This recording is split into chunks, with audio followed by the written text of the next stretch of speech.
Social media family, कैसे हैं आप लोग? उम्मीद करते हैं आप लोग खैरियत से होंगे। मैं भी खैरियत से हूँ, मज़े में हूँ।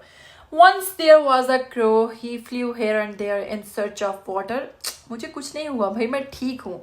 लेकिन ये स्टोरी तो आप लोगों ने पढ़ी होगी। एक प्यासा कौवा था, वो पानी की तलाश में इधर उधर उड़ रहा था। बड़ी मार खा खा के मैंने ये स्टोरी याद की थी, यकीन कीजिए। इंग्लिश तो माशाल्लाह से वैसे ही पूरी पूरी है, ऊपर से फिर जब बच्चे होते हैं और जनाब आपको कहा जाता है कि इंग्लिश में ये स्टोरी याद करो, तो जनाब आज आपको मैं उसी कव्वे से क्यों ना मिलवा दूँ।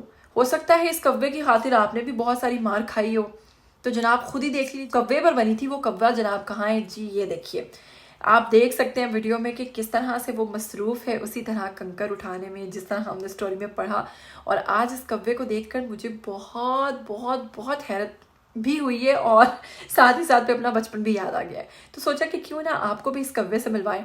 देखिए, इसने इस वीडियो में कुछ भी नहीं, एक लफ्ज़ भी नहीं बोला, लेकिन हमें इसने कैसे मुसीबत में डाला हुआ था और हम याद कर कर के कि इसने क्या किया जनाब थक गए थे। तो उम्मीद करती हूँ आज का ये वीडियो आपको बहुत अच्छा लगा होगा। फिर मिलेंगे ऐसे नए और एक्साइटिंग वीडियोस के साथ। तो चलो मुझे तो इजाज़त, टिल देन टेक केयर, अल्लाह हाफिज़।